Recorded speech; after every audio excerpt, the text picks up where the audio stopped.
With my mom being from England, the Queen's funeral was quite emotional and symbolic. Let me tell you why. Hey friends, it's Sammy back with another episode of The Daily Dash. That's right.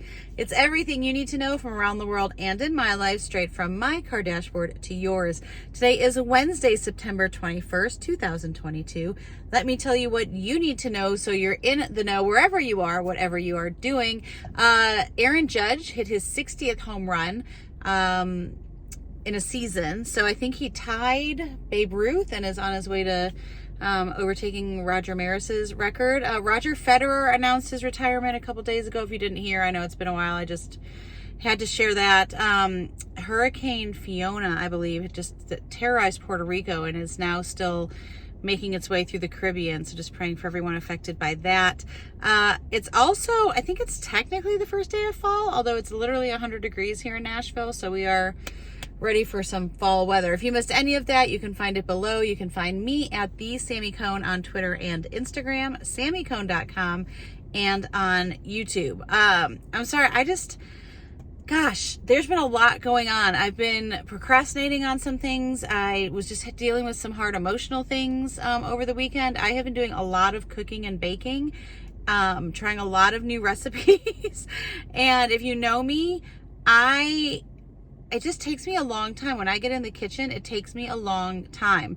And I'm proud to say everything has turned out really well, including the homemade arugula I made. If you didn't see that, I don't even know if it's still on Instagram, but it's like a Jewish, they call it a cookie, but really it's almost more like a little croissant, doughy with like raspberry and chocolate. It's so good. I found this recipe from the Smitten Kitchen, I think.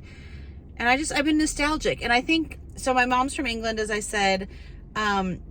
I've watched her. It's been interesting to watch everyone in England grieving, and some people just don't understand. And it's you have to realize, one of the British royal correspondents said it best. It's like, it's more than just losing a queen. It's the end of an era. Most of us that are alive have only ever known her as the only reigning monarch in the UK. And so I think just symbolically, there's a lot to know what she did in leading a life of public service from the time she was in her early 20s, to know just how she was trying to even pull her family together at the end of her life.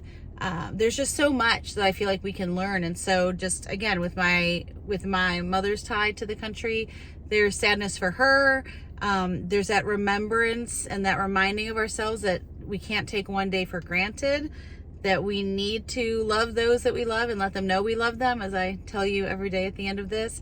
And that's why my son's name is Britton, because of my mom. And to know that he's never been there, I've never gotten to take him there, and how I long to take him with my mom back to where she was born and hear some of those stories. So there's just been a lot on my heart, and I just haven't been able to get on here. And so I apologize, but there's just been a lot of emotions, and that's what I've been dealing with. And I'm not going to come on here inauthentically. So that's where I am.